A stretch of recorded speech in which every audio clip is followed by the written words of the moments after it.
So even that one there, that would maybe be a little bit of a block.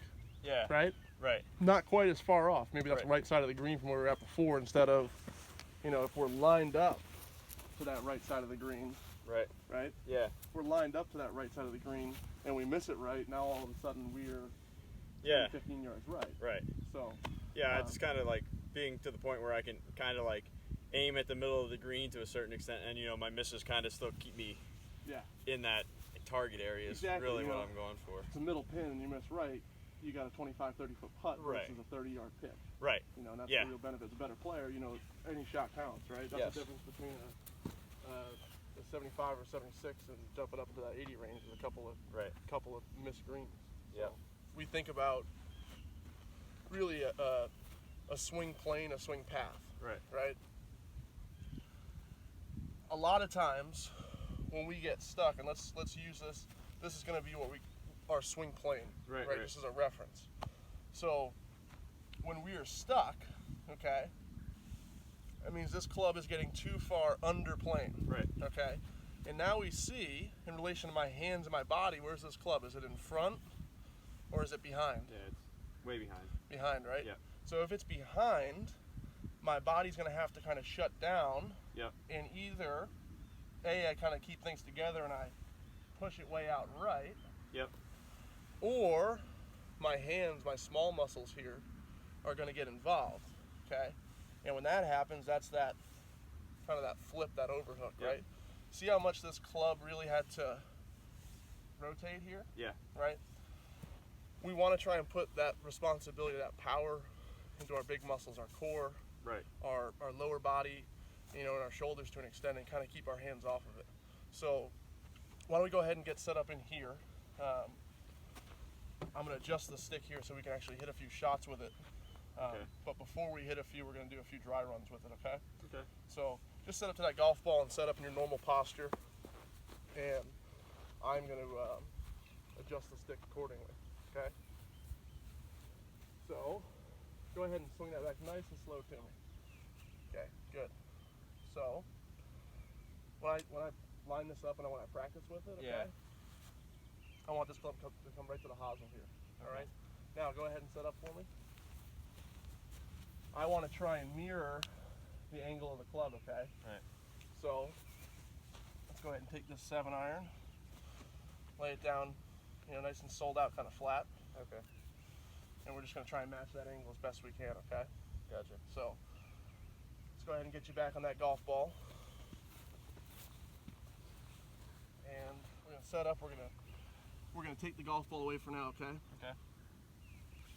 So right now when we think about getting stuck, we think about taking the club up and over. Yep. And then dropping it way inside under, right? Right. We see where this club is in relation to the stick and your body, right? Behind you. Yep. So this is that forced right or that quick kind of over and flip, right? So what we want to feel, go ahead and set up again. Okay. Let's take this club and keep this club head away from our body on the way up. And then on the way down, let's miss it over, okay? Right. So let's start off 30% speed on these swings, okay? Let's try to miss it over and over. Good.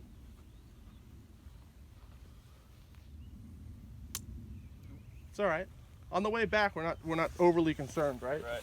We're more concerned about getting that club out and away from us on the way out. Gotcha. Now notice, most people think, hey, this is me over the top, right? Right. Well, if we are on the side of the spectrum where I'm so far under, right? Yeah. I need to feel over. Yeah. And the goal is to meet in the middle. Right. Okay? So let's go a couple more. We're trying to miss it again over and over. Yeah.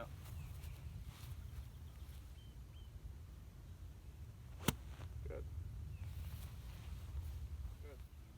So what feels like it has to come first in this sequence on the way down? Your body, your hands, or the club? It's probably just trying to, I usually feel like I get my body started, and then my hands are just trying to catch up a little bit too. Right. So what we want to feel on our way down is that we're connected. Right. Okay? Yeah. So let's feel like our body and our hands are going to be making this transition together. Right. All right. If we have a big separation, in other words, if my body's way out ahead, yep, my hands are way behind, yeah, I'm gonna get stuck, right? So when we make these swings, go ahead and sit up for me. And let's take it up to the top of our backswing. Let's feel like our whole right side here, okay, our right shoulder, our hip, are going to make this move down together. Okay. Now go up to the top one more time. All right, so I want you to now look at the stick here when we make this downswing again. Right side and hip, down. Which side did we miss the stick on? On the outside. Outside, right? Yeah. So that's our feel, is from the top, right side works together. Right. Okay, that's really going to help us clear. So 30% speed, okay? Let's add the golf ball into it. Okay. I have the stick in here set up. It's nice and loose. If we hit it, it's not going to hurt us. Right. It's not going to break. It may break, but it's not going to hurt us, right? Yeah, right. So don't be afraid of that. Again, we're starting 30% speed until we get confident.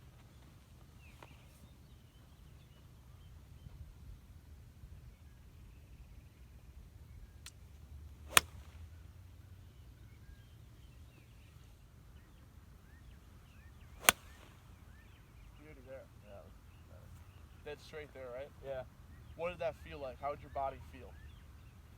Definitely, yeah, it definitely didn't feel like I was like trying to compensate for anything. It just kind of felt like it was all, you know, in this swing, together. Right? Again, we're trying to take the responsibility of this club head out of our hands. Right. Right? Yep. Use our big muscles, use our core, use our strong muscles to really drive us. So it should almost feel, the more and more comfortable we get with this, the more and more confident we get with this. Yep. Should almost feel a little bit like it's less effort, better results. Right. Let's start with your setup. Okay. A lot of people think, and a lot of players think, that for me to get spin on it, as you mentioned, you kind of tendency was, let's shove that ball back. Yep. Okay. So if I shove that golf ball back, I've created a steeper angle of attack. Right. Right. Yep. And I've taken what off the club? Loft. Taken loft off, right? So if I've taken loft, if I decrease loft, right, and I have a sharper angle of attack, right, I'm not necessarily going to impart the spin I want. Okay? So we're still going to look to, you know, flight these wedges down a little bit, and we're going to work on that basically through our swing technique. Okay. But first thing I want to do is let's move that golf ball up more right in the middle of our stance. Okay? Okay? So let's try a few with that. Again, full shot first. Okay. Dead in the middle. And then let's go to a half shot or a three-quarter shot from the middle as well. Good.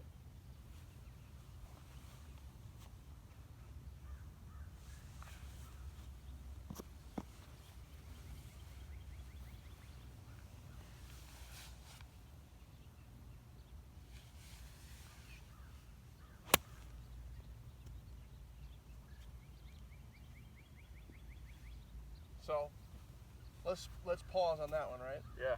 What do we notice about the sound of that one? It's definitely a little less. It just feels like it sounds crisper or cleaner at the Crisp, bottom. right? Yeah. Let's look at our divots here, okay? Right. This is where we started. Oh yeah. Dead in there, right? Yep. As superintendent, those are the ones you don't like fixing, right? Yeah. We go to this last one. Yeah. Oh yeah. It's Much shallower, right? Yep. So if we think about it, if I can get this club to shallow out more, right. Okay. Number one, I'm showing more loft. Yep. Okay. With our wedges, more loft, more spin, right? Right. A little bit more height, sure, Right. But again, we're gonna lose that height as we lose speed. So if we can keep loft, we're gonna maintain spin. Right. In this area of the course here, this short game, Yeah. that spin is control, right? That spin is everything. So just by moving that ball position up, we effectively shallowed out our angle of attack in. Right. Okay. Right. So let's go back.